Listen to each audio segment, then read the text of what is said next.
Trust is the foundation of every marriage. But what happens when that trust is shattered in ways you could never imagine? My husband made a decision that would change everything, one that left me questioning love, loyalty, and even myself. This is my story, and it's one I never thought I'd have to tell. My name is Emma, and for 6 years, I believed I had the perfect marriage. My husband was my best friend, my confidant, the man I thought I could trust with my entire life. But everything changed the day his brother moved in with us. At first, it seemed harmless, family helping family during a rough time. I welcomed Michael into our home, never suspecting how his presence would tear apart the life I had built. What started as an innocent arrangement soon took a turn I could never have anticipated. My husband suggested something that left me speechless, something that blurred the lines between love and betrayal. I laughed, thinking it was a joke. But as days turned into weeks, I realized he was deadly serious. This isn't a story about a single mistake or a fleeting moment of weakness. It's about how trust can be twisted, how love can be weaponized, and how the people you think you know best can lead you into the darkest places. I'm sharing this not because I'm proud of what happened, but because the truth demands to be told. This is my story, and I promise, it's one you won't forget. It all began the day Michael, my brother-in-law, moved in with us. His divorce had left him broken, and my husband insisted we offer him a place to stay until he got back on his feet. I didn't think twice about it. Michael was family, and helping him felt like the right thing to do. At first, everything seemed normal. Michael was charming and funny, the kind of person who could make anyone feel at ease. He had this confidence about him, a sharp contrast to my husband's quiet and reserved nature. I found myself drawn to his energy, though I convinced myself it was nothing more than admiration. Michael quickly became a part of our daily lives.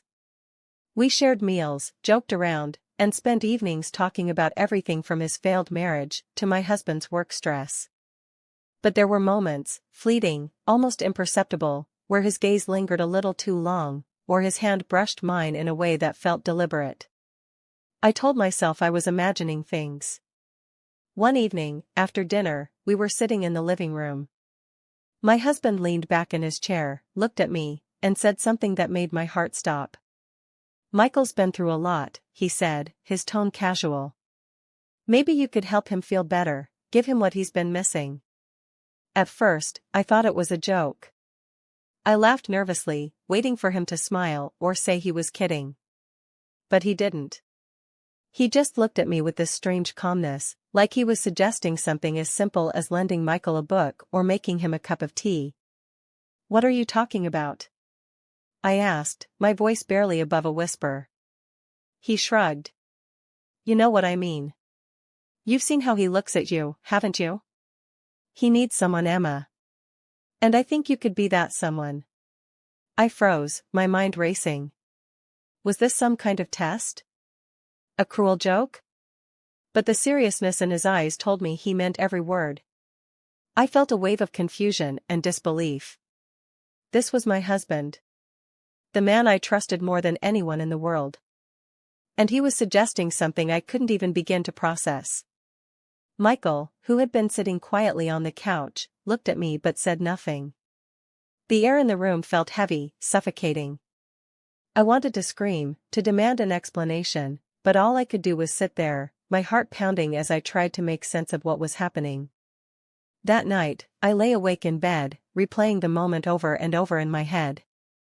I couldn't understand why my husband would suggest something so outrageous, so wrong. But deep down, I knew this was only the beginning of something I wasn't ready to face. That night, after dinner, my husband brought it up again. We were sitting on the couch, the house quiet except for the soft hum of the refrigerator in the kitchen. He turned to me, his eyes unusually calm, almost distant, as if this was just another casual conversation. "I want to share you with Michael," he said, his voice almost matter-of-fact. "He's been through a lot, and I think this could help him. You're the only one who can make him feel better." I couldn't believe what I was hearing. My heart stopped for a moment, and I felt a wave of disgust wash over me. This was my husband, the man I trusted more than anyone, and he was asking me to do something I couldn't even begin to comprehend. I looked at him, searching his face for some sign that he was joking, but there was none. His eyes were steady, his expression serious. I felt a knot form in my stomach, the disgust growing with every passing second. How could he even think of such a thing?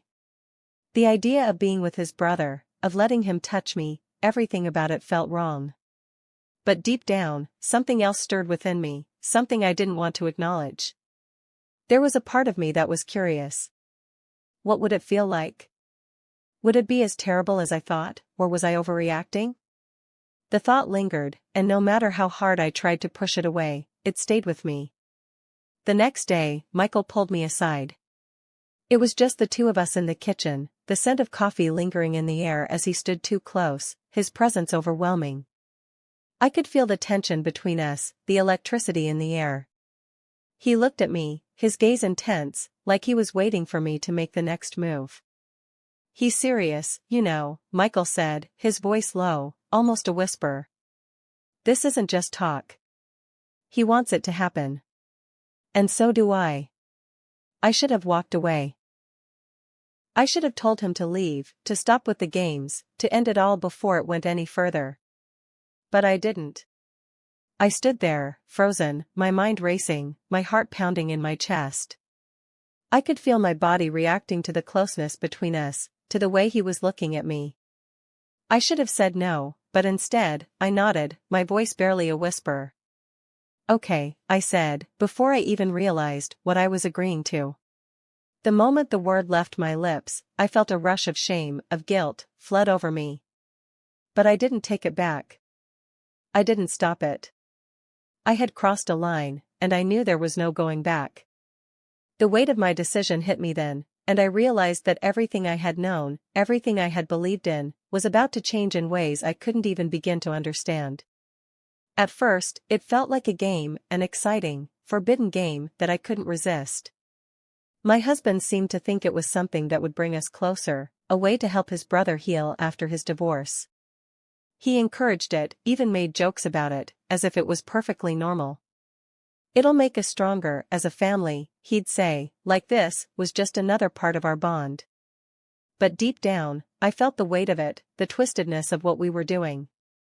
Michael and I began to spend more time together, and as much as I tried to convince myself it was harmless, something shifted.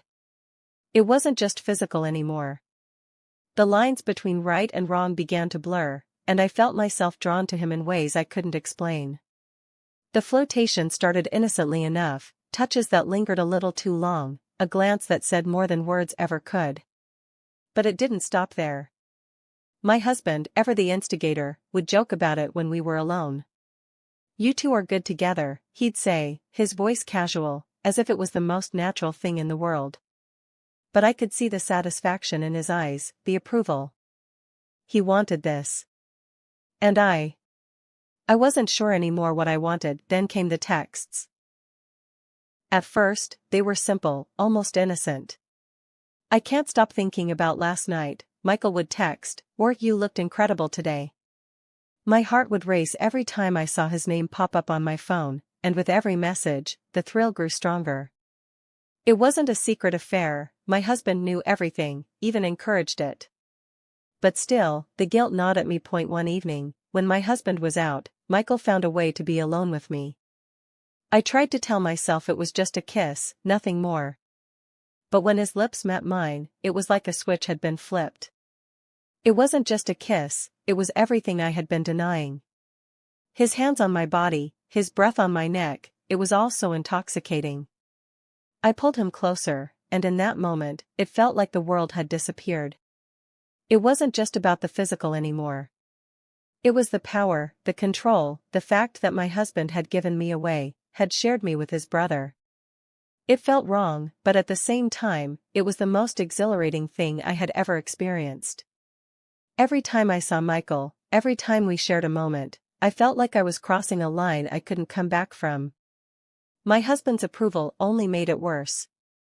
The more we did it, the more I craved it.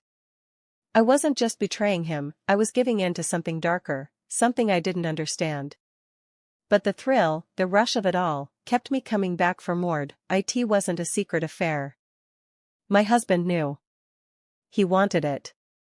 And I was too far gone to stop. The lines between loyalty and betrayal, love and lust, had become so blurred that I couldn't tell where one ended and the other began. And the worst part? I didn't want to stop. Soon, everything started to spiral out of control. What had begun as a twisted arrangement, a way to help Michael, had turned into something far darker. Michael, once content with just being part of this mess, started to demand more. He wanted me all to himself, no longer content with the idea of sharing me with my husband. He would pull me aside when my husband wasn't around, his eyes intense, his hands more possessive. "Why should he get you all the time?" he'd say, his voice low and urgent. "I deserve more." At first, I thought it was just jealousy, a passing feeling that would fade. But it didn't. The more Michael pushed, the more my husband began to notice. And when he did, everything changed. He wasn't just angry, he was furious. He accused me of betraying him, of turning my back on him, even though he was the one who had started this whole mess. He couldn't handle the fact that his brother wanted me, that Michael was no longer just the bystander in this twisted game. The arguments started small, subtle at first, but they quickly escalated. They would fight over me, over who had the right to me, who deserved me more. It was like I was no longer a person, but a prize to be won, a trophy to be claimed. My husband would shout at me, his face red with anger, demanding to know where my loyalties lay. But all I could do was stand there, caught in the middle of their power struggle, unable to choose. I had become a pawn in their game, a tool to be used and manipulated. My husband would tell me one thing, Michael would tell me another, and I was left to navigate the maze they had created. Neither of them seemed to care about what I wanted. It was all about control, about who could possess me, who could own me. The emotional manipulation was suffocating. My husband would guilt-trip me, reminding me of the life we built together, the vows I had taken. But then Michael would step in, his words smooth and convincing, making me feel like I was his, like I belonged to him. It was like I was being torn apart, pulled in two different directions by the men I had once trusted the most. I wasn't a wife anymore. I wasn't a woman who had a choice. I was a prize, a possession, something to be fought over. And the worst part? I didn't know if I wanted to escape. I was trapped in their twisted power struggle, caught in the middle of their desires, and I didn't know how to get out. One night, everything came crashing down. It was supposed to be just another night, another secret rendezvous between Michael and me. But this time, my husband came home early. He walked in on us, on me and Michael, together. The look in his eyes was pure rage. He exploded, his voice filled with fury, calling me every name in the book. The words he hurled at me were like daggers, each one cutting deeper than the last. But what happened next was even worse. He didn't just turn on me, he turned on Michael. "You were supposed to just borrow her, not steal her," he shouted, his voice shaking with anger. That's when it hit me, the depth of their betrayal. It wasn't just about me anymore. It wasn't just about my husband and me or my affair with his brother. This was about something much darker. They weren't just fighting over me, they were fighting over control, over power, over who could possess me. In that moment, I realized something I hadn't fully understood before. I wasn't just caught between two brothers. I wasn't just a woman torn between two men. I was being used by both of them. They had manipulated me, twisted me into something I wasn't. I wasn't a wife. I wasn't a lover. I was a pawn in their game, a trophy to be won. And neither of them cared about me, they only cared about what I could give them. The accusations flew, but I couldn't even defend myself. What could I say? How could I explain that I was just as much a victim as they were? How could I tell them that I was trapped, that I had been pushed into this mess by their twisted desires? The truth was, I didn't even know who I was anymore. I was lost in the chaos they had created, and there was no way out. In the end, I lost everything. The house that once felt like home, the life I thought I had built, gone in an instant. My husband kicked me out, his words filled with disgust and betrayal. "Get out," he said, his voice cold and final. "You're not my wife anymore." It felt like a knife to my heart, but I knew I had no right to argue. I had destroyed everything, and there was no going back. Michael disappeared after that, as if he had never been a part of my life. He didn't even try to explain, didn't offer any comfort. He had gotten what he wanted, and now he was gone. The brothers, once close, once family, were torn apart. The bond between them was shattered, and I was the one who had broken it. I was the one who had set everything in motion, and now I was left with nothing but regret. I thought I was in control. I thought I could handle it, that I could play the game without consequences. But I was wrong. I was just a pawn in their twisted game, a tool to be used and discarded when they were done. I had no power, no control. And now, I was left to pick up the pieces of a life I had destroyed. If you're ever tempted to cross a line like this, if you ever think it's worth it, don't. It's not worth the pain, the heartbreak, the destruction. The consequences are far worse than you can imagine. I learned that the hard way. And now, I have nothing left but the scars of my own choices. If this story shocked you, don't forget to like, subscribe, and share. Join us tomorrow for another tale of forbidden love, betrayal, and scandalous secrets. Thanks for watching.